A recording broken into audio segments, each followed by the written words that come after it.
Yeah, playing Tony was interesting. It's very much, in a way I was like, what if I just take some of my insecurities and really push them out there and try to be funny with that. Yeah, it was fun though. It was a fun character to play. Hey, I'm gonna come out and say something. No, you are. Shut the fuck up. No. Anthony, a lot of people, especially when they get to write their own characters, to kind of turn into a pet project.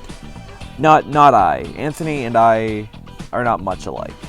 But Anthony kind of represents a lot of parts about myself that I don't like, and that's sort of where I drew a lot of the inspiration from, because when I was 15, I was that kind of, like, piece of shit who, saw myself as my overall goals were for the benefit of everyone, and in my own head, I thought I was doing everyone, I was doing good by everyone, so I had a right to be a piece of shit and hit people and be belligerent all the time, and that's sort of where I drew most of the inspiration from the character from, as well as a couple people that I just know in real life who are like that, who never really grew past that phase of, teenage egocentrism. Because while Anthony does kind of have that, boomer mentality, a lot of boomer mentalities come from the fact that they never grew up past their fucking early 20s when they thought that they were the hottest shit in the universe.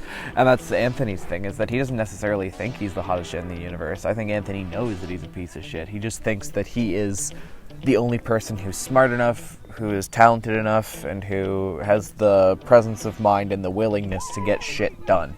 And doesn't trust anyone else. He doesn't even like the people he's working with, and if they fuck things up for him, in his opinion, they get what they get, and that's their thing, and that's sort of part of his arc by the end of the movie, is that that's really what ends up fucking him over. So Anthony isn't exactly a pet character for me. I have complained a few times that his gravelly, aggressive, up and down gravel voice hurts my throat and makes me almost throw up every time I do it. Do you think we're gonna be in that fucking O.J. Simpson Bronco case going 90 miles per hour down the freeway doing a fucking 1,000-piece puzzle? Leave Max's goddamn puzzle under the... I didn't like going out in public dressed as him, as he is. He is the single worst drip in all of PEI. I didn't like having to play the piece of shit all the time. It's not about the drugs. It's not about how I treat you. Right? Right? Yeah, okay, right? alright, yeah, right. It's about...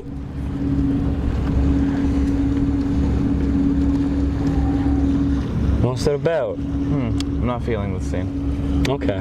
Yeah, neither am I. Yeah, there's everyone else in that movie.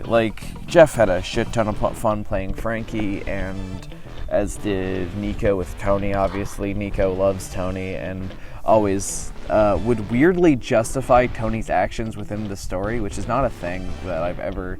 we'd have conversations about the movie, and they're like, "No, Tony is justified in everything, and here's why." And I'm like, I think you're discounting the fact that this person's a quadruple murderer who sells drugs to children. And then Nico's like, "But he's got a good heart." And that was sort of the dynamic that we had, is that, when you can get into your character like that, it's a really fun one to play, but I had to constantly get into the head of a person that I just don't like, because if Anthony was a likable character, Renegades is not a movie.